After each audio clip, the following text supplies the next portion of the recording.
to show you what the frontal looks like. This is not going to be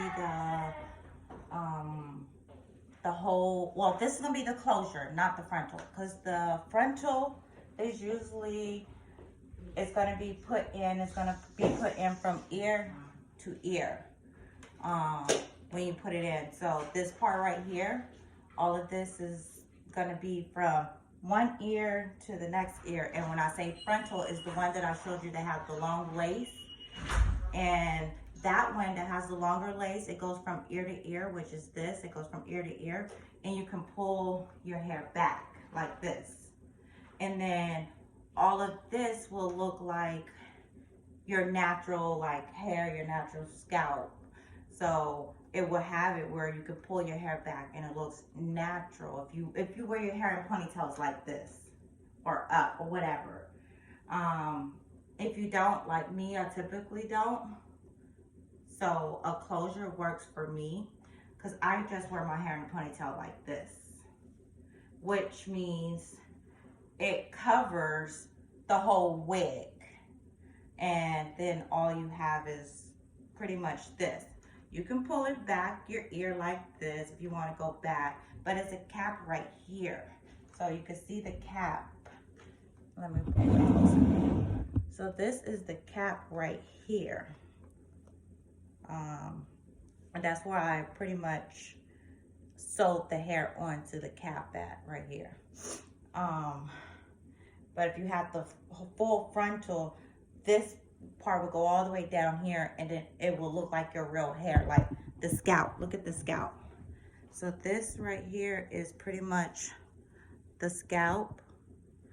And you see how they got even the right here. Don't mind my nails, I'm about to do them tonight. They got the where you can part it. And this type of closure, you can part it in 3 parts. So you can part it pretty much wherever you want to part it. You see the part right there, then there's a part right here. So if you want to wear your hair not in the middle, you could part it on the side and just have a side bang like the other wig that I had where it had covered her eye up. So you can part them however you want. Now with the closure, typically what you're going to do with this closure is, oh, her hair messing up.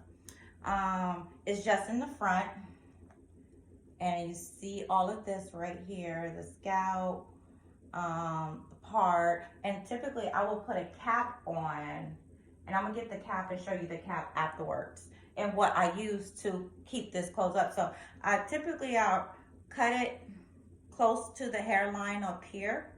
Even if you were to have it from ear to ear, you'll cut it close to the hairline up there, so that when you're wearing the cap, you won't see it. It'll just mash into your hair, to your cap line very easily, like this way. So for this one right here, see how I cut it off, but you can see the cap, the scalp right here. I cut it close enough where you can't tell that is a wig. And this is a frontal just like this one. This is not an ear to ear one. This is just a frontal. And then I just cut it close so when I'm wearing it, you can't tell that it was a wig. I do have one wig. I did not make this one, that someone had made for me, and this is how I end up getting the 2 wigs. This one is what I was telling you about. That's from ear to ear. I'll send you a picture of it. And this is my blonde wig that you see me wear sometimes. Now I'm like really into wigs. Like I don't care too much about the sew-ins anymore. So this is the one where it's ear to ear. So like if I was to put it on her right now, this is the one that will go from ear to ear, and you'll have to cut all of this out, and then you have to, this one is typically a one that you want to go out with, I think, because if you don't want to put all that glue on and all that stuff on to keep the wig down, this is for like when you want to go out and you want to keep it on all day. But if you're just wearing it just because this wig right here, so my cap is different from this one. This one is nice. I like it. But I cannot just throw it on my head and call it to go. This one is loose. It doesn't fit to my head like the elastic ones. These have elastic bands on it. This one, I'll always have to find a way to glue it. As you can see, the glue and stuff and the gel to keep it on. This one, all I have to do is just throw it on and it fits my hair, and I don't have to worry about putting the glue on it.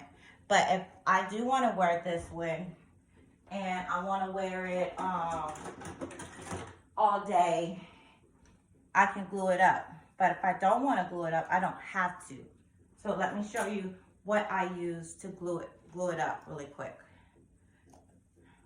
Oops, stop my camera. Okay. So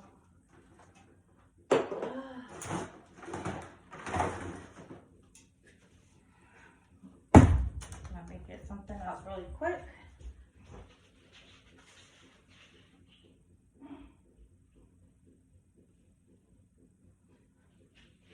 So I use two things.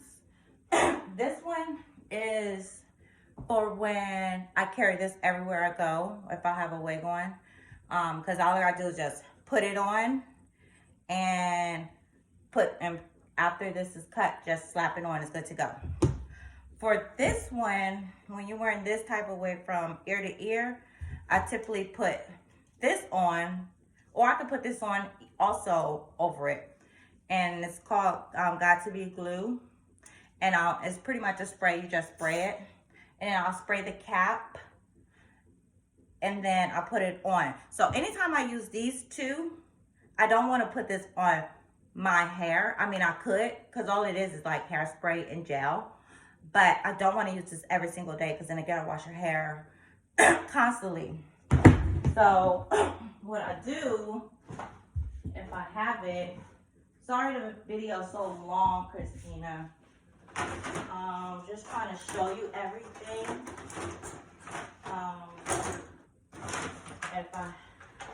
I guess I don't have it down here. I'll send you a picture of it. Let me check the bathroom real quick downstairs.